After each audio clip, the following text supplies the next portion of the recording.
Hello, everybody, and welcome back to the Madden 2005 Oakland Raiders franchise mode, and it is the conclusion of year number 3. It's taken a while. I've taken a lot of time on this season to kind of try and illustrate as full of a picture as I could, because I figured if we missed the playoffs, I'd probably kind of end the series, but with now the Idaho series coming to an eventual close here within the next season or so, we're now going to try and continue the Raiders series, at least for another few, through the summer to get us through the next NFL season in real life. So I've taken a lot of time on the season just to see where we could go and see if we could maybe have a better result, and we did. So as we're in the Super Bowl, so this is the huge conclusion to year number 3. We are entering the Super Bowl 41, I believe, all the way in Miami with the Philadelphia Eagles, who are also playing in their first Super Bowl in this sim. So in year number 1, they went 6-10. In year number 2, they went 9-7 and did make the playoffs. The entire NFC East made the playoffs. But fittingly enough, they would lose in the divisional round to the Washington Redskins. So this is our first foray in the playoffs, and I told you guys from the beginning that we would be able to do some damage in the playoffs if we managed to make it make it to the dance, so which is what we've done. But the Eagles already doing some damage as McNabb is able to find Terrell Owens downfield for a quick reception. And McNabb's had a bit of a weird season as he's got his lowest yardage total since the 2002 season, where he only played 10 games, but he's had a career high in touchdowns. So kind of weird. And the Eagles are playing with two running backs. They're going between Correll Buckhalter, who just had a carry in this game, and Brian Westbrook, who you see just scored a touchdown. So that's how the Eagles have kind of made their way here offensively, is between those two running backs. And Terrell Owens has also, I would assume, missed a good chunk of time because he had quite a down year. It's his second straight year with less than 1,000 receiving yards, but he only had like 600 or so. But we've been following closely statistically with what our Raiders have been doing, especially that man right there, Justin Gage, because he's been one of the biggest assets to our offense in the postseason. So, and he gets a nice reception there. So on 3rd and 8, Tim Couch trying to keep the drive alive, and he manages to hit Justin Gage in that sweet spot once again. We've been able to hit Justin Gage on these slants to that middle part of the field like all postseason long, all year long, and it just seems to keep working. So we're going to roll with it. But it's 3rd and goal. Again, the Eagles defense is being very, very firm and strong, and we're going to pitch this one off to Fargas, who had a massive AFC Championship game, and he continues right where he left off, getting the first touchdown for the Raiders offense in the Super Bowl. And we at least have some points, so we will not get shut out in the Super Bowl. I didn't think we would, but, just got to mention it. The Eagles back around midfield here. McNabb takes a shot downfield, and that pass is going to be completed inside the 5-yard line. And who else but Freddie Mitchell, who was the big receiver for the Eagles this season, had the most yardage amongst any Eagles receiver, along with touchdowns. So we got to watch out for him. But McNabb's going to go to the other side of the field, and that is going to be a touchdown for the Birds. And I couldn't quite tell exactly who it was for the Eagles who scored it, but either way, it's another passing touchdown for McNabb, and the Eagles are going to take a 7-point lead at the end of the first quarter here in the Super Bowl. So I would expect a lot of offense in this game as we're already past midfield once again. Couch, back to pass, flips this one out to Justin Gage's side, but it's Teo Johnson instead, the tight end, making a catch here, who had a little bit of activity in the AFC Championship game, but hasn't had a lot in the playoffs overall. So that makes it 1st and 10 inside the 30. We're going to go to Justin Fargas on the pitch. He's going to get to the outside edge and get brought down out of bounds, but not before picking up a first down for this offense. And the drive will continue with some forward momentum. So cut to a 2nd and 8 inside the 15. Pressure's in the backfield immediately, but instead it is going to be Hambrick, I believe. And we got the backup running back in there. We haven't seen him. I mean, when's the last time you've seen Troy Hambrick on the field, man? It's been a while since we've called his name, but there he is. But on 3rd and goal, Couch is going to try and run for it himself, I guess, on maybe a broken play. That play had absolutely no chance from the start. Tim Couch is not a scrambler by any sense of the word. And so bring out Janikowski for a 23-yard chip shot. The kick is up, and it is good. So we cannot fully answer back to Philly, but we do manage to get some points back on the board to make it a 10-14 point game. So now, 2nd and 4 for the Eagles on their own end. McNabb takes a deep shot downfield, and that pass is going to be caught. Now off to the races, and it's a touchdown for the Eagles once again as T.O. is able to get himself quite a bit of separation from, we'll see what DB it was. I think it was Nnamdi Asomugha, or it could have been Phil Buchanan. I can't tell between the 21 and the 31, but either way, mossed completely as T.O.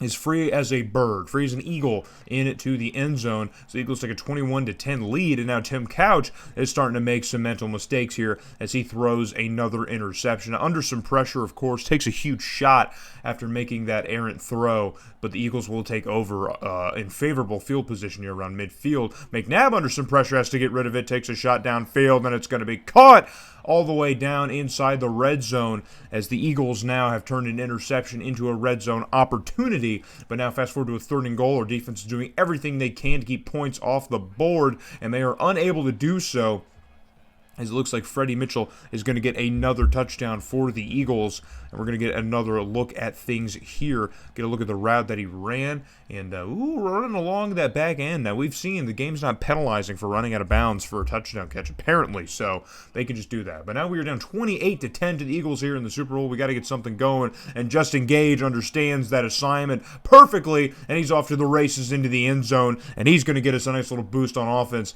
into the end zone to give us a touchdown here. After hurdling a defender off of the catch, look at this, just whoop over the top, and he's just going to rely on the speed here to get him into the end zone. Man, what a great asset he has been to our offense. And now we finally answer back to Philly after falling to an 18-point deficit. We're back within at least 11 now, so 28-17 is the score. We get Philly's offense off the field, so we are back on offense once again. Couch steps up in the pocket into some pressure and unloads one downfield, and that's going to be Chris Cole who catches it in a whole web of traffic, and that's going to get us across midfield. And now we're running with some tempo here as we are under a minute and a half left to go in the first half. So on 1st and 10, Couch going to take the snap here, drops back to pass, pressure again in his face. Philly's just been sending a lot up the middle, but he is able to get rid of it in time, and this time it's going to be Jerry Porter with a deep bomb downfield to get brought down at the 2-yard line of the Eagles. And now again with some tempo as we have a little over a minute left to go here. Could probably at least spike it or take a timeout and rethink things, but Couch is just going to go for it. And why not? When you can get into the end zone, and it's Brian Lynch, the young man, getting into the end zone for his first touchdown of the Super Bowl. First touch of the Super Bowl here. So we come back within 4 points of the Eagles, but there's still time left in the first half for the Eagles to answer back, and McNabb wants a home run ball, and it's going to be caught downfield by Freddie Mitchell once again, and he's just been having himself quite a half alongside Justin Gage. But now, fast forward to a third and 4, and the Eagles have been just kind of burning time off of here, kind of, I don't know, I guess setting up for the field goal, but they could have been a little bit more aggressive and maybe got into the end zone. Westbrook was very close to the first down, surprised he didn't get it, but the Eagles are just going to rely on Akers' leg here as time is expiring to extend the lead to 7 points. So with 4 seconds left on the clock here, that is how the second quarter is going to end, with the Eagles hanging on to their lead still. So they've led for both quarters in this game here, and it's been a 7-point margin both times. So we got to erase that deficit somehow in the second half if we can. Couch under pressure again, but he manages to get this one to Justin Gage, who's injured on the play. He will be fine. He will return, but he's going to miss a little bit of time here. So our top offensive player is now out for a little bit. We're going to have to readjust here if we want to keep our offense just as potent as it's been in this game. Couch, back to pass. Once again, this time he's got plenty of time to throw, and he finds a wide open receiver along the sideline. It's going to be Teo Johnson once again at the tight end, who's going to make the catch and extend this drive. So Tim Couch on a 2nd and 4 now. He's going to pitch this one off to Fargas. Fargas getting to the outside edge, cutting up field, and he's going to get into the end zone for another touchdown in this game. And I don't know how many that makes in the postseason. That's got to be like, what, dude, 8, 9? He has had himself a full season's worth in just the postseason alone. He's having himself quite the playoffs.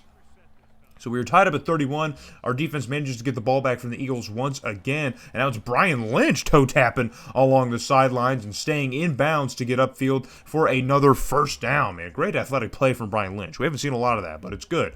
Good to see it when we do. So 2nd and 16 after a sack, and Couch is going to fire this one across the middle to Chris Cole, who's going to rely on the Jets to get him into the end zone. And it's another Raiders touchdown, and we are now leading in the Super Bowl for the first time, folks. We have taken a lead here in Miami as Couch has just been completely surgical outside of that one throw that he had under pressure. And hey, man, with all the pressure he's seen, to be that surgical still, I mean, it is a freaking achievement. So we will take it. 38-31 is now the score. But the Eagles back on offense here across midfield. McNabb rolling out here, fires one across the middle, and that pass is going to be completed.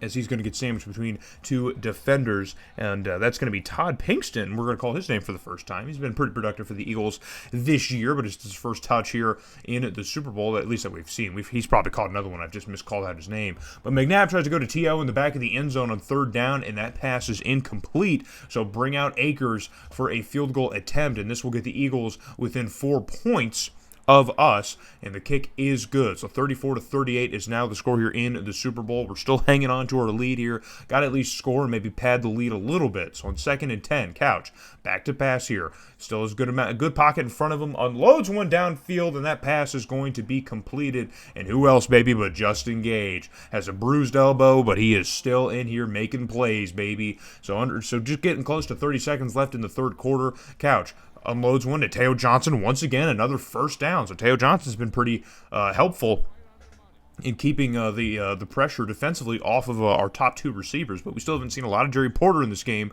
so the Eagles have been doing well, at least on that front. Couch fires one to the back of the end zone, and hey, man, speaking of the devil himself, Jerry Porter gets a touchdown here in this game. He finally gets a nice little call here. I think he's had one, but he's going to get called again. So 45-34 now the score here in the closing seconds of the third quarter, and now it's Buckwalter who's going to get open into some open space here. Phil Buchanan is going to come from behind and make the touchdown-saving tackle, but not before Buckwalter can break off a huge gain on the ground, and that's how the third quarter is going to end here as the Eagles look to close the gap once again on the scoreboard. We finally have a 2-possession lead, though, at the end of a quarter. So entering the fourth quarter, anything can happen. McNabb fires a pass to a wide open, and I mean wide open, receiver in the middle of the field, and he's going to dive forward to get safely into the end zone. And now the Eagles are going to keep the offense on the field for the 2-point conversion and make it a 3-point game, but we got pressure all over the place, baby. We snuffed that play out immediately, and Buckwalter can't even get back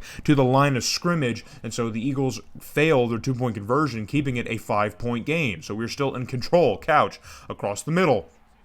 Another completion to Teo Johnson, and that is going to continue our drive. We need to kill as much time as possible. We still have the entire quarter to kill, so we at least need to score. That's the big thing. So in a short yardage situation, we're going to hand this one off to Fargas. Fargas breaking some tackles and finding some open space, but he's going to be brought down hard back towards the line to gain, but the forward progress is going to give us the first down here, and we're going to have it here at the 16-yard line of Philly. So on 1st and 10, Couch back to pass. Rolls out a little bit here, throws it to the other side, and wide open in the back corner of the end zone is Chris Cole, and he's going to get himself a touchdown in the Super Bowl as well. We are spreading the love around offensively, man. Spreading it all around. Everyone's going to get a little bit of a touch here. So 2nd and 8 now for Philly. McNabb drops back to pass here. A deep home run shot, and that pass is caught, and he's going to get brought down from behind by Nnamdi Asomugha, but Freddie Mitchell nearly gets another touchdown in this game, but he's going to get brought down at the 2. So on 2nd and goal here, the Eagles going to fake the handoff and go to the other side,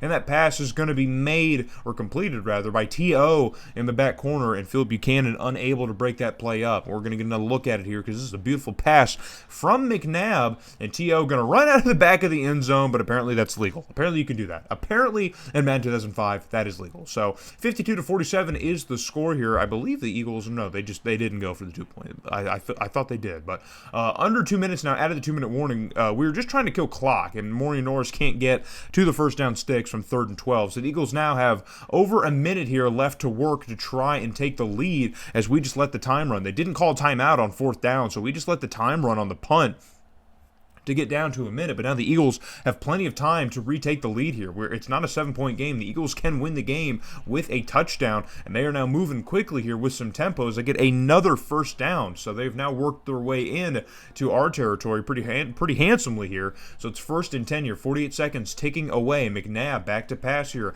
Quick release across the middle, and it's L.J. Smith, the Pro Bowl tight end, who was able to haul that one in. And now the Eagles just outside the red zone with close to 40 seconds left to work in the game. McNabb back to pass, and under pressure he's going to get hit, and that pass is going to be incomplete and fall safely to the grass. But there's 34 seconds, and the Eagles have plenty of time to get into the end zone, but it's quickly 3rd and 10. McNabb back to pass here, unloads it across the middle, and it's going to be caught for a first down, and that was pretty much the perfect scenario for the Eagles because now they can just completely manage the game and get into the end zone whenever they want to. On 1st and goal, they're going absolutely nowhere, and so they're going to blow another timeout. 23 seconds seconds left to go. It's 2nd and goal. McNabb pressured on immediately, and Buckwalter cannot get into the end zone. So now, running with tempo here, and the Eagles are going to have to blow their final timeout. Could be a costly decision, but they basically need to get into the end zone on this play, or else they could lose the game. And Westbrook is able to get in on the 1-yard touchdown run. We've done so well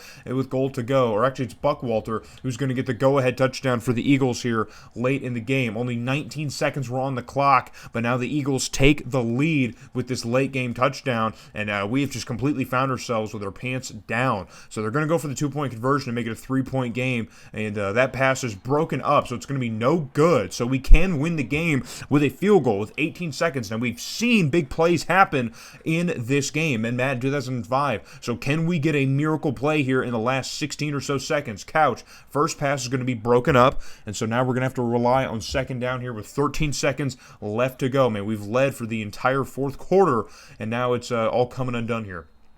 But on 2nd down, Couch is going to get sacked brutally, and so now we're going to have to call a timeout here to save ourselves some time with 11 seconds down to our last opportunities here. Couch back to pass, deep shot, downfield, and that pass is broken up. So now with 7 seconds left, and on 4th down, this basically needs to be a shot at the end zone, and we're deep in our own end. So 4th and 10 now. Couch back to pass here, has time to throw, deep shot downfield, and it's going to be caught, and there's still time on the clock, and we have a timeout, so we're going to call it. And so now we're closer. This makes a more manageable shot towards the end zone. Time is at 0. Couch, pass downfield, and it's going to be caught inside the 5, but nowhere close to the end zone. And that's how the game is going to end as the clock hits triple zeros, and we are unable to score in the final 16 seconds that we had in the Super Bowl, and the Eagles come from behind and retake the lead to win the Super Bowl, man. Oh, my goodness. Super Bowl 41 comes down to quite a bit of theatrics, and it ends in favor of the Philadelphia Eagles, who win themselves a Super Bowl, man. And there's the Gatorade bath for Andy Reid. Well-deserved, I guess. Well-deserved. When you put up 53 points in the Super Bowl, you should win it. But I would also argue if you put up 52 points in a Super Bowl, you should also win it. So, I don't know, man. This makes the future a little bit uncertain for this Raiders team. There's a lot, I think, from a GM perspective that I really kind of put into this 3rd season. And so contracts might be a little bit of a struggle here. We've already signed a couple of our big guys, but these are the offseason questions that we're looking for heading into. We've got Couch locked in. I think he is our quarterback to win us one of these Super Bowls. We just got to get him back here. And McNabb is the Super Bowl MVP. They're saying horse trailer player of the game. He's the Super Bowl MVP. That's what he is. He's the MVP. So that is how that works. But breaking down statistically, we outplayed the Eagles in many different ways, except running the football, of course. But throwing the football, we always outwin the opponent. But I've said it before in seasons past, we can outthrow anybody, but if they can outrun us, then they'll probably win. So that seemed to be the breakdown of this game as well. Tim Couch is an amazing game, man. Outside of I can't even fault him for the interception. That was an amazing game. You should win a game like this with the stat line. Of course, obviously, 600 yards should win you any game. Justin Fargas even had a halfway decent game, too. 64 yards isn't a lot, but 2 touchdowns, you take it. We have 4 receivers with over 100 yards in this game and somehow still lose. Somehow still lose the Super Bowl. So what a fitting way. What a fitting way to lose the Super Bowl in such a way. So the NFC would go on to absolutely destroy the AFC in the Pro Bowl, which I feel almost partially responsible for, since I think probably 6 of our players were on the AFC Pro Bowl team. But either way, it's okay. So when we come back, we're going to do the offseason festivities and everything. Look towards year number 4 and maybe see what this series has in store. I'm thinking maybe 5 or 6 seasons at the most it's going to run. So we'll see, man. But hope to see you guys in the offseason when we try and keep this roster up together.